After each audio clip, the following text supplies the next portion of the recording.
Woohoo. All right, so we should be live. I'm super excited. Hello, hello. Gonna wait a moment while some people come in. I'm gonna wait a second. Let's see. All right. I wish I had some music to play in the background. All right. So for those of you who are joining us, I'm super excited for today's special guest. If you've been following us with interviews with Keesha Carter, we have had some interviews with survivors in our Survivor Story series. And today we have an awesome, amazing guest who I've known for 12 years. Can you believe it? It's been 12 years. I'm gonna do my very best not to cry today because every time I'm in the presence of this amazing gentleman who is so gentle and such a man, I get emotional. And I will share why in just a moment. So if you are watching with us, please share this video with your followers, your friends, because you never know who's going to need this valuable information that's going to be shared today. I am Keesha Carter. I'm the CEO and founder of Serenity, Courage, and Wisdom. And it is a nonprofit organization that brings awareness to the gynecologic cancers through awareness and the creative arts. And so today we are, well, first of all, January Cervical Health Awareness Month. And as a stage 3 cervical cancer survivor, 12 years out, I'm grateful and honored to be able to share my special doctor with all of you. So today I have none other than Dr. Matt McDonald, as we affectionately call him, well, I affectionately call him Doc, who is going to be sharing with you all. This is an overview. If you have questions, we will take some questions, but we definitely just want to make sure that you get some basic information about the gynecologic cancers. And so today you get to hear from this amazing man who I was introduced to back in March of 2009. And it just seeing how he is so compassionate, caring, loving, and the bedside manner is, I mean, everyone that I know, all of my friends who are patients of his say the same thing. So thank you again, Dr. McDonald, for joining us today. And if you happen to be watching the recording, just make sure you put, what is it called? That you're watching the recording. Just say that this is a replay so that we can make note if you have any questions or comments, and then we can refer back to them later. All right, so without further ado, Dr. McDonald, I would love for you to tell us, what do you want the people to know about you? Let us know about any schooling, any awards. Tell us about who Dr. McDonald is. Wow. Keesha, I've never had an introduction like that before. I wish or hope my wife was listening to that. She's awesome too. Yeah, she thinks the same of you. I told her I was going to be on with you. Thank you. She told me to tell you hello. So tell her hi. Thank you for that introduction. So I guess, on a personal level, Matt McDonald, born and raised in Charlotte, North Carolina, for those of y'all not in the area. Gosh, I'll try to keep it short. Went to high school, went to college. When I went to college at Wake Forest University in Winston-Salem, North Carolina. Don't know why I knew I wanted to be a doctor, but I knew I did. But wasn't a doctor anywhere in the family on either side, my mom or my dad. Both my sisters are physicians, so all three of us went to med school. No earthly idea why. Parents never pushed it. It just happened. It was very bizarre. Wow. I met my wife of now 25 years, my senior year of college, her junior year, and then went to med school at Wake Forest, we got married, third year of med school. I think that's correct. Got married in med school, and then went to residency. And to do GYN oncology, you do an OBGYN residency first, which is 4 years. It's really school, 4 more years of school after med school. Did that, and the United States Navy paid for med school, kind of like on an ROTC scholarship. That's for college. There's Wow. a different name for med school. So I did that. And Mm-hmm. we went to Charleston, South Carolina to fulfill my obligation to the U.S. Navy as a general OBGYN, which we did that. Had our third child down in Charleston. And during my time there, I liked OBGYN, but I missed the cancer side, which you get exposed to in residency, but Mm-hmm. don't have the ability to do. You don't have the training to do that after residency. You have to go to something called a fellowship, which is just extra residency training, extra school. Okay. And so during my, I think it was my third year in the Navy, decided to go back to school again, now with 3 children, which was a very bold, Wow. scary move. It took a lot of courage from my wife, really. Mm-hmm. That extra training, depending on where you go, is either 3 years or 4 years, so more school. So we went and did that up in Lexington, Kentucky. Finished there in 2008, and then came home again back to Charlotte, which is where I'm from. My wife's from a suburb outside of Charlotte, Belmont, North Carolina. So we came home and have been Mm-hmm.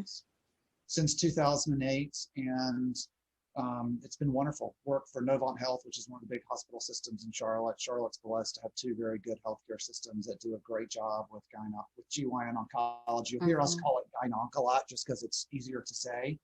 Yeah. But the women in Charlotte are very lucky to have 2 good gynonc services, and certainly I'm partial to Novant because that's who I work for, but 2 very good institutions that do a great job. I guess the biggest thing I'd say, I mean, I still remember, Keesha, when I went, and obviously it was a long discussion about going back to school again, because good gracious, I was 30, how old was I? 34 years old, I think. Had 3 kids, needing to, pay bills and all those types of things. To go back to school was really scary. And my wife at that time really didn't even know what the world of GYN oncologist is. Like, what the world is that? Never heard of it. And so Me either. When that's it's a very common answer. And so Mm-hmm.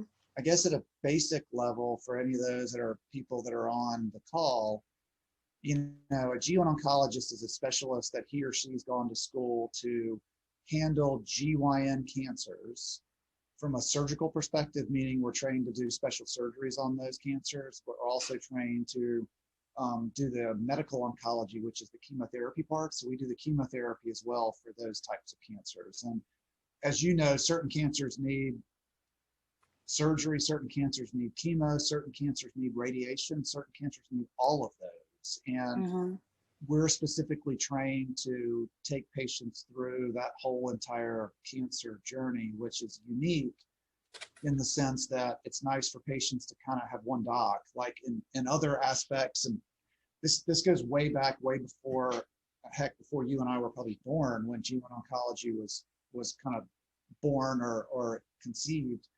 That, we kind of are trained to do all that. But in any other aspect of cancer, like if you have breast cancer, you have a breast surgeon.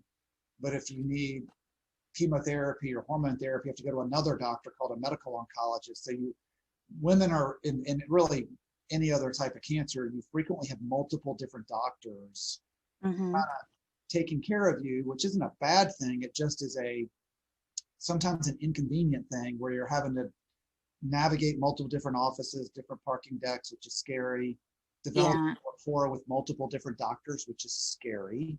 And so that's something we're proud of, that, it's a one-stop shop, and that's all we do. That's all we do is, ovary cancer, cervix cancer, uterus cancer, all the other ones. And so we're very specific in that, and are able to keep up with the literature and do a good job. And I guess the second piece is the most important thing. This is an important piece for your folks.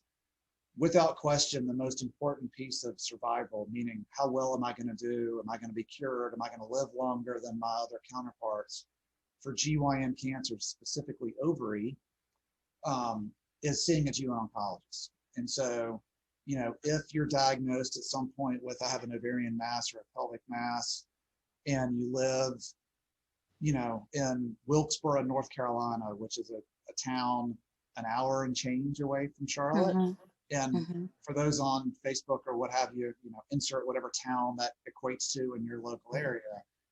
You know, it's imperative to see a GYN oncologist if you need one, or at least get a second opinion, because in those situations, the most important piece to your cure rate and survivability is GYN oncologists running your cancer care, if it's a GYN cancer. And so Mm-hmm. that's something I always tell people, like, look, it's worth driving. I mean, there's people that come see us or our counterparts in Charlotte, you know, from an hour, 2 hours, 3 hours away. That happens every day.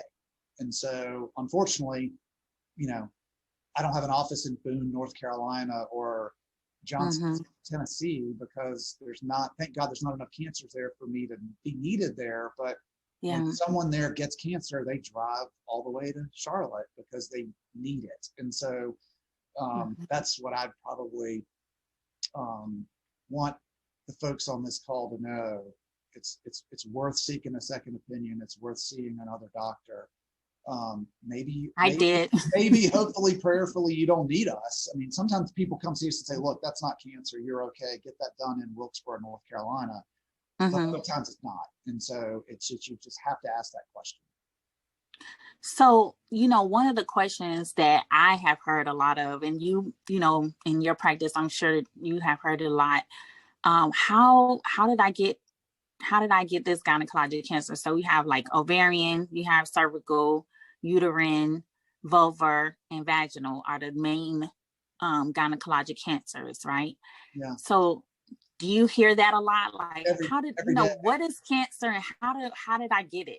Yeah, every day I get asked that question, and that's a long answer, but I'll try to make it concise. I mean, I would say, you know, generally speaking, not just specific to GYN cancers, we think like 90% of most cancers have nothing to do with some inheritable risk. Like I didn't inherit something from mom or dad that gave me this cancer. Roughly about 10% we think are, but most are not. Most are, honestly, Keesha, most of those answers is I don't know the answer to that question. I don't know why I don't know why we get cancer. Now, there's certain cancers that we do, like uterine cancer, specifically called endometrial cancer, but most uterine cancers we know come from excess estrogen. And that excess estrogen a long, long time ago, before we knew it, this is way before I was around, they used to give women estrogen pills to say, here, take this, it'll help your hot flashes. And they realized if you do estrogen by itself, you give women uterine cancer. And so no one does that anymore. No one does that anymore. It's very safe. Hormone replacement therapy is safe for uterine cancer. But in the old days when we didn't know, it was not. Then we realized we fixed that problem, but women still get uterine cancer. And we know that 95% of all uterine cancers is caused by excess estrogen that your own body's making.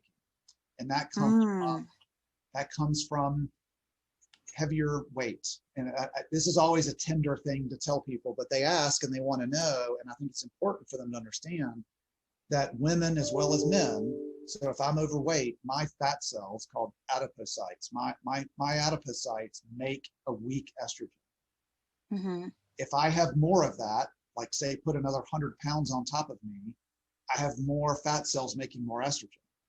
And so the heavier a woman is, the more excess estrogen, the higher the risk of uterine cancer. So if a woman walks into my office with uterine cancer, there's a 95% chance she's overweight. And so that's something important, that obesity has been linked to uterine cancer. Wow. Loose link to certain types of ovary cancer, but that's pretty weak data. So I don't want, but there's a loose link. Ovary cancer is one that there's certain inherited mutations that you can get from mom or dad that puts a woman at risk for ovary cancer, but the majority of them, we don't really know why it happens. There's all this stuff on TV about the old talcum powder. That's a true statement, but that's not what causes all. I mean, most women don't use that anymore, but women still get ovarian cancer. We don't really know why. There's a couple of theories, but nobody really honestly knows why. Other cancers that we do know, like cervix cancer, some vulvar, some vaginal cancer, is caused by a virus called HPV, which stands for human papillomavirus. which important to understand, that virus is everywhere. So women get exposed to it, men get exposed to it. There's studies in the literature of women and men that have never been sexually active, because this comes up too, that have never been sexually active. You can detect via PCR, which is the stuff you hear about with COVID and all that stuff. Real sensitive testing, you can detect HPV on those individuals. You can detect HPV on individuals that haven't had intercourse for decades. So we know that HPV can be transmitted through sexual activity, but we also know HPV can also be transmitted through non-sexual activity. What those are, I have no idea. But we know there's lots of studies all over the world in women and in men by the age 50.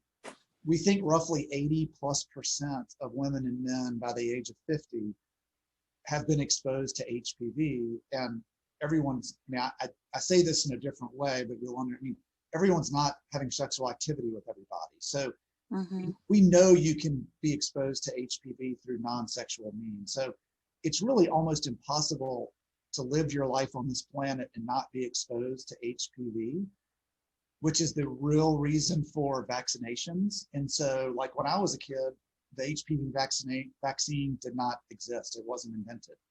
It is now. And I won't go down the rabbit hole of what that is, but it's very, very effective at preventing cervix cancer and certain vulvar and vaginal cancers. I have 3 daughters. They all got the vaccine. I encourage everyone to get the vaccine at the appropriate age. It's actually approved for boys to get vaccinated as well, because that virus has been shown to increase the risk of anal cancer and some other things, head and neck cancers too. And so I absolutely would recommend anybody. Most of the people probably on this call are old enough that we're outside of the age group to get the vaccine, but in the age group of having children, and I would very much encourage everybody's kids to get the vaccine. But those are the ones that we kind of know about. We know a lot, but there's a whole lot more we don't know. And that's going to be something that'll be solved, honestly, way after I'm gone. But that's kind of, from a GYN perspective, that's what we know most. So thank you. That's some really good information. Like I'm even learning some new information. So are there any diagnostic tests available for these gynecologic cancers? Yeah, great question. So probably the most effective, and not probably, the most effective and one that everybody should get is the Pap smear. And so, the Pap smear is a screening test, meaning it helps detect precancer, meaning catch something before it's going to turn into cancer. Okay. And the Pap smear does that great. I mean, it does a wonderful job. But only if you go get it done. And so, the Pap smear, if women go get Pap smears according to guidelines, we always say, like, no one should die from cervix cancer. Now, it doesn't mean a Pap smear is going to keep you from getting cervix cancer, but it will detect it at a very early stage or in the precancer phase to where we can do something so you never progress on to developing the cancer. So Pap smear is imperative, incredibly important. Those recommendations about when to get it done are changing a lot because we're getting better at the Pap smear, not the actual procedure of doing it, but the testing that's done. Like when I was in med school and residency, all they did was look at cells under a microscope. We now know that doing the HPV test in combination with doing the microscope test is probably better than the microscope test, or at least as good or better. And so now we're layering on top the HPV test to the microscope test, and it's doing such a better job than when I was in med school that the cadence or the frequency of your Pap smears is changing. So as you get older, you'll hear your doctor say, well, Keesha, you no longer have to come every year, which is what I was, my contemporaries were taught. You only have to come every 3 to 5 years. That's an accurate statement, but you got to keep getting it done. And so Pap smears, yeah. I'm sorry to interrupt. I wanted to add, since you mentioned HPV tests, is there a difference between the Pap test and the HPV test? So good question. So when a woman gets a Pap smear today in 2021, she goes to the doctor and has that uncomfortable procedure of doing the Pap, which is just really taking a spatula and a little brush and scraping cells off the cervix. That's all it is. Mm-hmm. So when you do that now, there's two components of the pap smear. There's what's called cytology, which is when those cells get put on a slide and a doctor pathologist Mm-hmm. cells under the microscope. That's called cytology. Mm-hmm. Then second component of the pap smear is high risk HPV testing. And so there's lots of different types of HPV, and they'll do a test for what's called the most high risk types, which are the ones that have a propensity to cause the dysplasia, which is the word for precancer, which can turn into cancer. And they'll probe that and do a high risk test. And so that just comes back positive or negative, okay? And so when you put the cytology and the HPV test together, that's called co-testing, co meaning two things. And that pap smear is way more reliable than doing cytology alone, which is when if you have the co-test, they can spread out your pelvic exams or spread out your pap smear with more time if that co-test is negative. And so that's basically what the pieces of the pap smear are. Okay. Wow. Thank you for explaining that. Sure. So, I know you mentioned the genetics of some cancers being genetically received, I guess you could say. Who should seek a genetic test? Yeah. Great and question. when? This is something I'm really passionate about. We've developed a strong genetics program here, as well as a high risk clinic here with Novant, meaning that there are women and men that carry a familial predisposition of certain cancers, and you want to go somewhere and say, somebody help keep me from getting cancer. And so at any large center, they'll have something like that. And so for women or men that this applies to, I'd strongly encourage, if you need to drive 2 hours to go to one of these clinics, you need to go, because most general family practice docs, internists don't know this data. And that's not a dig on them. There's just too much for them to keep up with. They can't keep up with everything. And so for women or men that fall into one of these high risk categories, which I'm going to get to in a second, there's certain heightened screening, meaning colonoscopies more frequently if you're at risk for colon cancer. There's some syndromes that there's certain medications that help prevent you from getting cancer. Ovary cancer is one of those. Breast cancer is another. There's certain, that's called chemo prevention, meaning using a medication, not chemotherapy, but a medication to prevent the cancer from coming. And then at those clinics, there are certain patients that we recommend risk-reducing surgery, meaning your risk for this cancer is so high, my only way to prevent that cancer in you is to remove something. We do that for ovary. There's breast cancer that's done that. There's uterine cancer that's done that. So, and that's a really complex space. And that's why you need to go see somebody that's all they do, so they can give you good information as, okay, at this age do blank, at this age do blank, and they'll kind of walk you through that. So that's what that kind of high risk clinic does. To answer your question about, well, how do I know if I'm high risk? One, I mean, literally, you go to the internet and there's apps and questionnaires on the internet to type in stuff, but it's not that complicated. I mean, really what it comes down to is, if you as a doctor or you as a patient says, this is weird, there's a lot of cancer in my family, just ask somebody, meaning ask your doctor.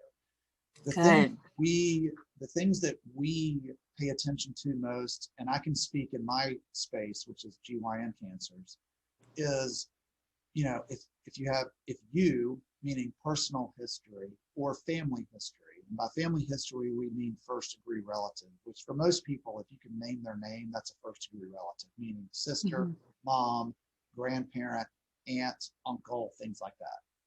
Okay. So if you have a personal history of ovary cancer, everyone should get genetic testing. You have a first degree relative with ovary cancer, everybody should get tested. So any ovary in your family, the answer is yes. Breast, it's not as clear, because breast cancer in the general population is so prevalent, meaning it happens so often. There is no family that doesn't have breast cancer in it. I mean, there isn't one. I mean, there's every woman on this planet has a 1 in 8 chance of developing breast cancer if they live to 70 years old. And so someone in the family always has, now thank God they're mostly early, but if you have a first degree relative with breast cancer before the age of 50, meaning, a 42-year-old with breast cancer, ding, ding, ding, that's high risk. If you have a male family history, like men can get breast cancer, it's uncommon, but it happens.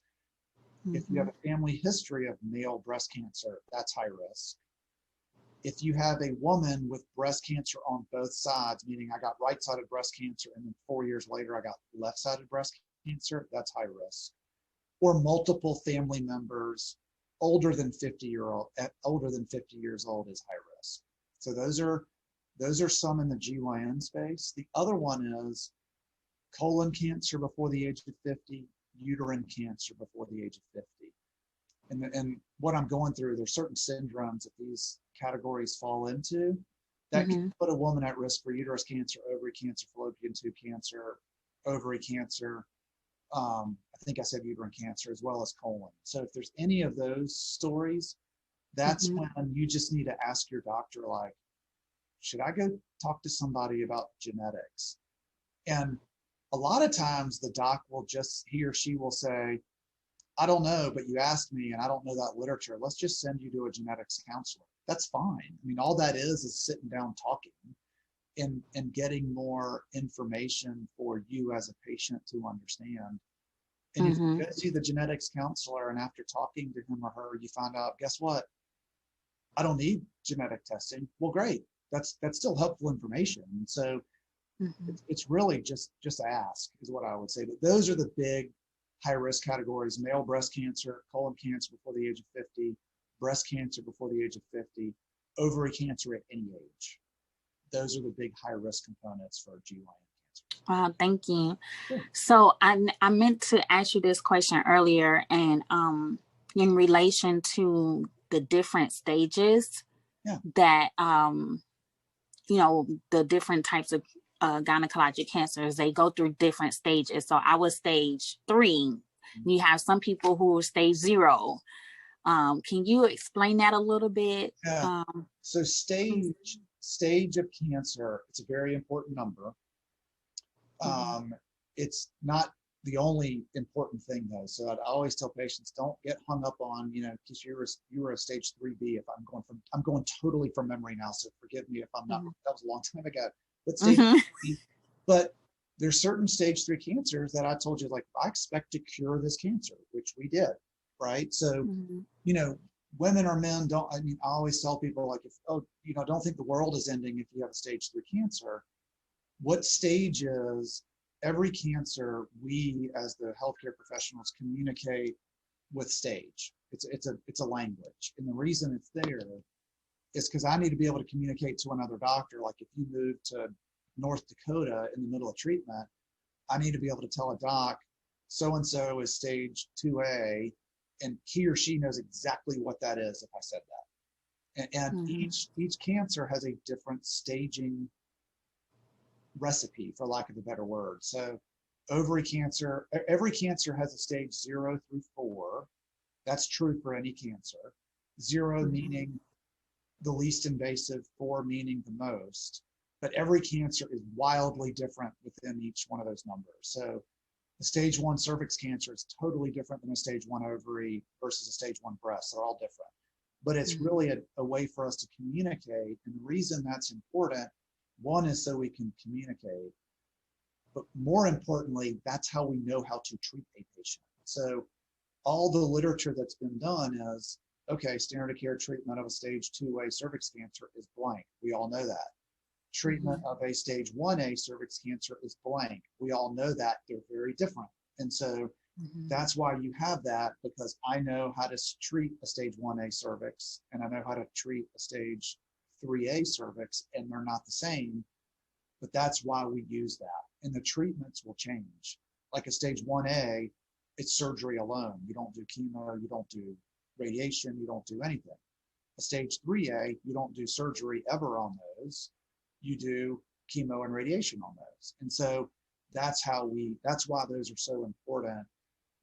One, so that we know that we're treating the patient the right way. And as important, patients can know, like you can go Google, what's the treatment for stage 3C ovary? You'll know, like, this is the literature behind it. And so that's what stage is for. Okay, thank you. Yeah. So you mentioned earlier about seeking another opinion. Yeah. At what stage or at what point should, I've been diagnosed and, I may have some questions or I may not have questions. There are some people who just don't know what to do. Right. And they may not even ask for a second opinion, but when should they? I tell all patients the exact same thing. You should always, if you want a second opinion, you should always go get a second opinion. They're easy to do. They're easy from a doctor's perspective. They're easy to do. From a patient's perspective, they're scary, meaning, okay, I got to go see another doctor, figure out where to park, what elevator to use, all that. But if you're seeing a doctor that is offended by you wanting to get a second opinion, go find another doctor. That's just not, you should find another doctor. And so, because second opinions are always helpful. Now, what you hope and what you, under 90% of the time, what you should hear is exactly the same thing. Like if someone came to see me for stage 3C ovary and then drives an hour and a half up the road and sees another doctor, he or she should tell them pretty much the same thing.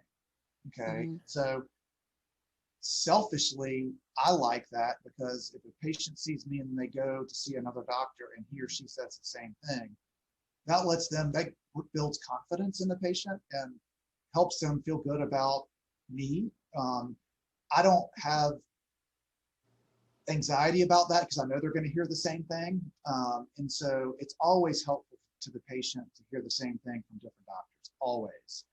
And then, if you jive with one doctor better than the other, or, heck, their parking's easy, whatever, something as trivial as that, if it makes, like, I like going there better, it's easier for whatever reason, then go there. But I always tell patients second opinions are helpful, and I would always recommend patients to ask their doctor to make that second opinion. And here's why. I can do it in 5 seconds, and it'll make your life easier. So if Jane did, I literally did this, Keesha, 15 minutes before I logged in. I've got a patient who needs to get a second opinion, and I can do that, send the referral, get up all my records, send the records that I know, Dr. Secord up at Duke is going to want, so that she can look through all those records, have all the x-rays, have everything, so when that Jane Doe goes up there, all Dr. Secord has to do is read the note and say, okay, I know exactly what's happening. Here's what I would recommend. If you leave that to the patient and they try to do it kind of in a clandestine way, which a lot of patients do because they're nervous to ask their doctor, then you've got to do all that. Like, you've got to come get records and go get x-rays and get them shipped to Duke, and it's a nightmare. Like, the doctor can do that in literally less than 5 minutes. And so I always tell patients, like, ask your doc, he'll do it. The right doctor that knows what he or she's doing will do it. And then there's times that sometimes that I mandate is not the right word. I strongly encourage patients to get a second opinion. Like, there's sometimes, they're rare, but there's some ones that, like, look, this isn't in a book. Like, there is no book telling us what to do with this cancer because it is so rare. That happens. And in those settings, unfortunately, a lot of times you expect a bad outcome sometimes in that setting, and you really want the patient to understand, like, nobody knows what the right answer is here. It's nice to get a collective opinion on what to do, because unfortunately there are little tiny pieces of medicine that no one knows. There is no book or paper written on that disease, and you need to canvass the experts to kind of come up with a treatment plan. So second opinions are imperative, vital, patients should never be afraid to ask for a second opinion. I'm glad that you said that, and I'm glad that you asked me to get a second opinion. I don't even remember doing that. So if I did, I do that a lot. You did. Yeah. You did. You asked me to, you recommended it. If I wanted to get one, you said, by all means to go get one. And I did. My mother and I drove with 2 hours to get it, and how it did build confidence in me, because my mother saw it with the naked eye. The doctor, actually, it was not just the doctor, but there was a student. They both confirmed what you said, that I wasn't eligible for the cone surgery, which I wanted. You know, I wanted to cut the cervix and move on with my life. But while he had me opened and the light bearing down inside of me, my mother actually saw the cancer cells on my cervix, completely covering my cervix. And so that in itself, I had two opinions about it, but also just my mom seeing it, showing me Google, like, this is exactly what it looked like. So thank you for sharing that. I hope those of you who are watching that you do, you know, ask for a second opinion, because I think it was helpful for me. Anytime you have a question, I know we did a video a while back on advocating for yourself. Remember when I came to your office and we did a little short video? Oh yeah, I do remember that. Right. It's on our page for those of you who want to see it. But it's advocating for yourself, I think, is so important when you know there's something going on. So, Doc, tell me, what is it like for someone who is just been asked to go to an oncologist, how do you say it? Just say gynonc. That's what we gynonc. Say. That's it. Gynonc. It's gynecologic oncologist, but that's too many syllables. So we say gynonc. Exactly. So I went to my gynecologist, and they recommended me to go to a gynonc. What would that initial office visit be like? You mean the initial office visit when they get to see me, or when they're in the? Yes, with you. You know, regardless of what the cancer is, it's 95% talking. Is really, it's mainly education is what it usually ends up being. Now, there are times, unfortunately, usually there's a physical exam involved. Doctors don't like doing physical exams anymore than patients like having them done. And so, but for a lot of times, it's imperative. The part of the physical exam will dictate what we do. Like in your situation, it dictates, you know, what treatment to use. In certain diseases, it'll say, you know, okay, you're going to do surgery, or you're going to make this type of incision or that type of incision. So it tells us what tools to use a lot of times. So there'll be an exam 99% of the time, but a very short exam. And then the majority of it's talking. And I mean, my style is the vast majority of, there's a little bit of, okay, tell me what happened.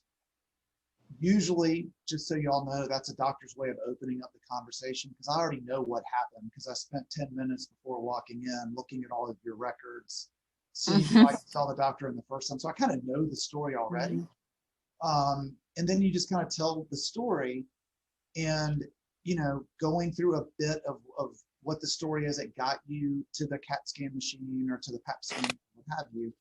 And then it's kind of educating. Step 2 is, okay, Keesha, here's what we're dealing with. This is what the name of this is. And here is what the treatment options are. Sometimes there's a lot of options. Sometimes there really aren't. You know, I mean, and I don't mean that in a paternalistic way. I mean, sometimes, like if a patient comes in to see me with stage 3B cervix, there really aren't treatment options. I mean, we can talk through why we don't do surgery. We can talk through why we don't do chemotherapy by itself. But there's really, for that, there's really one option. And the good news is we know it's the one option because it works the best. And so then we talk through, like, okay, this is what treatment entails. This is what surgery feels like. This is what to expect and all that. And then hopefully the third part, or fourth part rather, of the meeting is like, and this is again, my style is like, what questions do you have?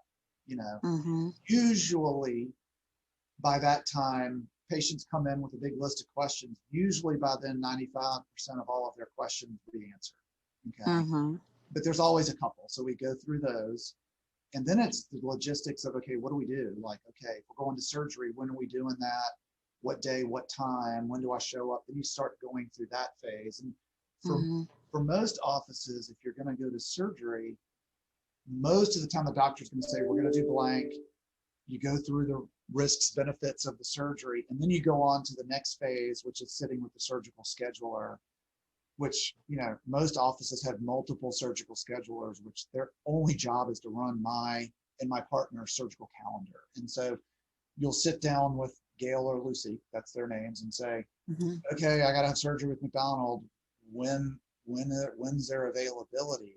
And this is important because 99% of all patients that come see me are like, okay, can you do this tomorrow? Right? And unfortunately, we can't because, and I would argue you don't really want to see a doctor that has availability tomorrow because that usually means he or she's not doing a lot of surgeries. Now, in the real world, I actually do have openings tomorrow because I had to cancel 2 surgeries because their COVID test was positive 3 days ago. Oh, wow. Okay, so because everybody's getting screened for COVID before surgery. Yes. And so that's happening a lot now. So I had to cancel 2 cases. So I've got a wide open Thursday, but that's unusual. Wow. Usually what would happen is you go sit with Gail or Lucy and they'd say McDonald's next available slot is blank. And it's almost always going to be a couple of weeks out. And unfortunately, that doesn't feel good on the patient side, but I also want y'all to recognize that is a good thing because you want to know somebody's so busy that they're booked up for a couple of weeks. That means he or she knows what they're doing and they've got a lot of practice and experience. And so usually it's going to be a couple of weeks out because there's certain days we're in the office and there's certain days we're in the OR. You can't be in the OR 7 days a week because you'd never be in the office to see people that need to go to the OR. So there's a balance. And so, you know, there's only X number of surgeries we can get done in a week because there's only X number of days. And so that's when you sit with the scheduler and you'll leave and say, okay, I'm having surgery in 3 weeks and this is the day. And then unfortunately, and I've had surgery, you stew over the next couple of weeks waiting for that day to come. And then you would come in and have that done. And depending on the surgery, be in the hospital or not. You know, a lot of the surgeries we do now, that when I was in training, you stayed in the hospital for 5 days. Now you go home 5 hours after, 2 to 5 hours after the surgery. You don't even stay in the hospital anymore. Oh, wow. Yeah, that's changed a lot with the advances in surgical techniques. So that's wonderful for patients. But yeah, that's what the majority of that's what the visit should feel like. I say should because I recognize not all doctors do the same thing. That's a style thing, but I hope it's really introduction, a lot of educating, question and a Q&A phase, and then kind of, okay, now we're going to go do, this is the path we're going down, and you start moving down that path. And I want to also interject here and say, this is we're not telling you that you need to do the things that are being shared today. Please consult with your doctor.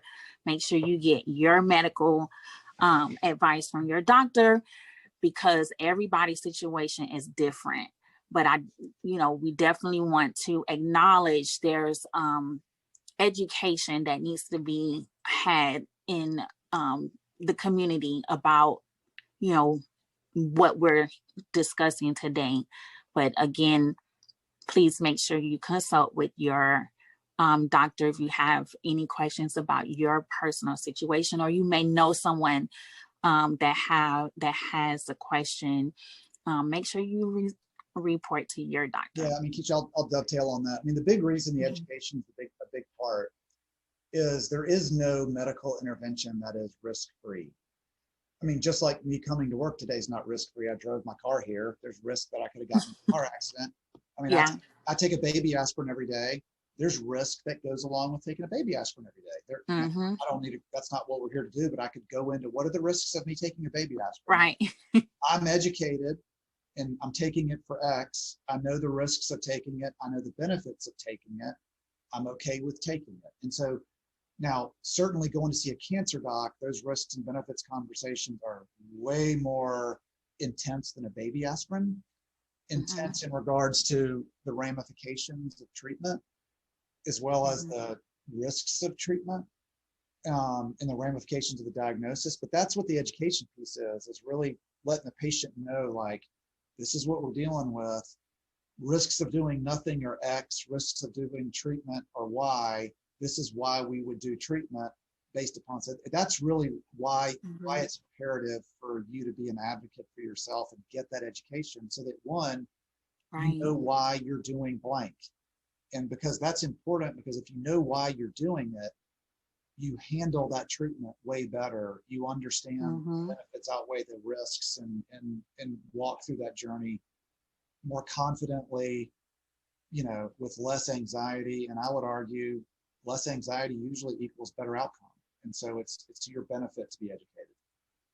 That's good. That's really good. I like what you said there. It's so important to be educated. Some people are afraid of the unknown. I remember last year around February, I spoke at the Department of Health and Human Services here in Monroe, North Carolina. And after speaking with some of the people there are people who go to the doctor, get a pap done, and there's some questions about, you know, maybe they have some cells on their cervix that are questionable, but they don't follow up. They don't come back to find out what's going on with their bodies. And that concerns me. And I think a lot of the times it's because of the lack of education, you know, or the fear of the unknown, of course, but the lack of education. Yeah, agreed. So when one of the questions that I received in preparation for this was preparation. How do I prepare for treatment? You know, what should I, you know, expect once for treatment? And I've also received questions about what should I expect once treatment is done. I don't know. We have the time to answer all of that and you know, I have so many other questions. And if you are open, let's have to do another one of these, Keesha. I was just gonna say, if you're open to it, let's do it again. Yeah.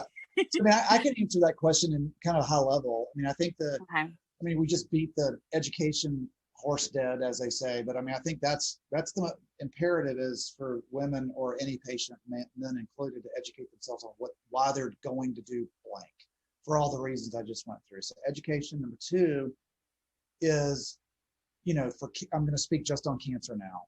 So whether you're going to go have chemotherapy or radiation or surgery, nutrition is incredibly important. And when I say nutrition, I mean not a well-balanced nutritional diet, meaning, you know, the obvious green vegetables, vitamins and minerals, but protein is imperative, because protein is what our body needs to restore itself from trauma.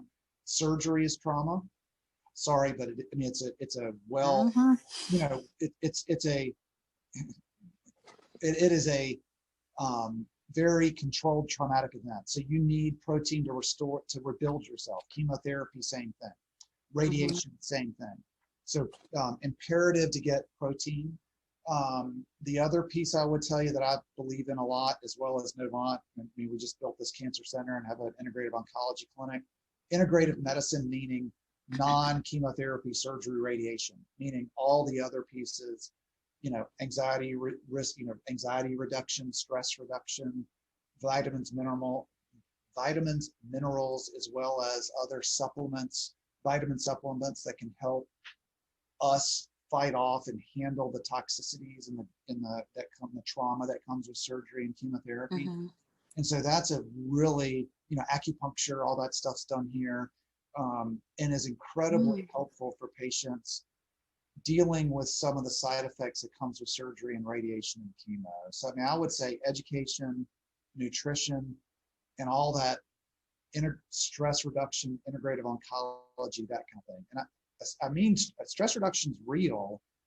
It's the magic bullet of medicine. I mean, when you get a cancer diagnosis, it's easier said than done to reduce my stress, but it's you need to go see somebody that's an expert in giving you tools and strategies to try and reduce that stress, because those stress hormones, as we learn more and more, we're realizing, okay, that's more of a problem and a detriment to your cancer treatment and diagnosis.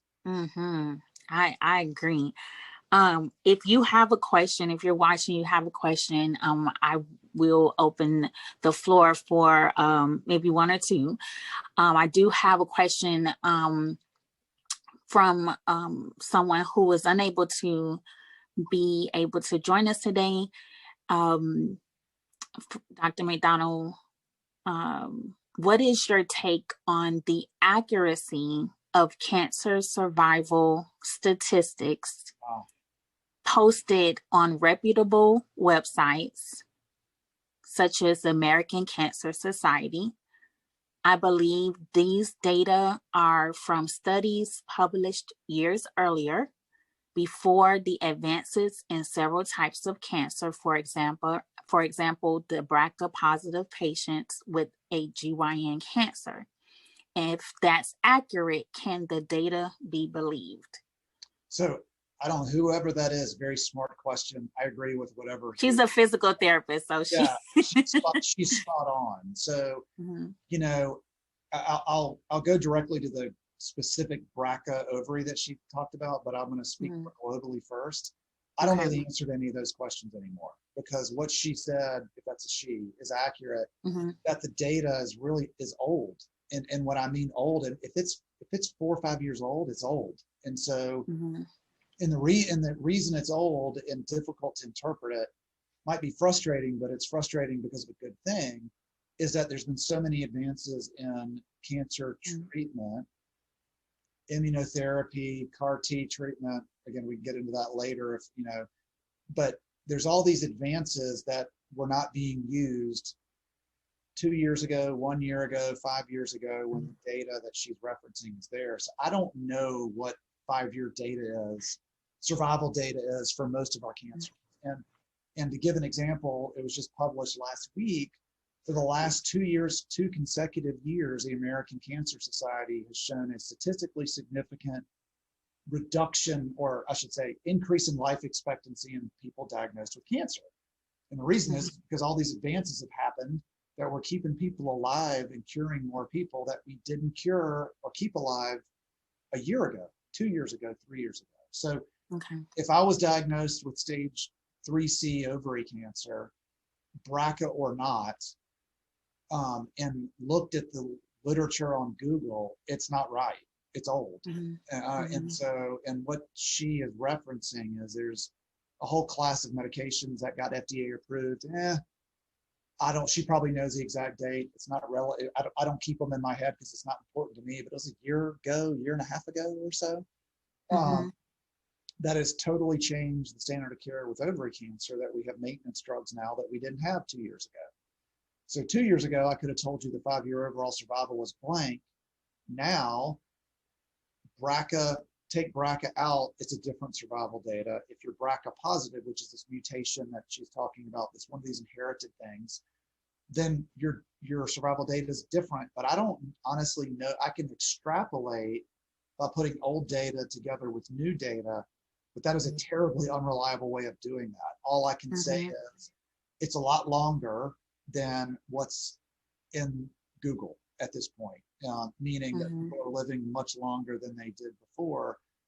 But it's going to take another 5 years probably before that data is updated.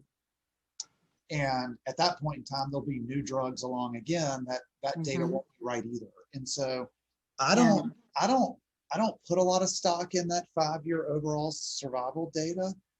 One, because it's a statistic, it's not an individual.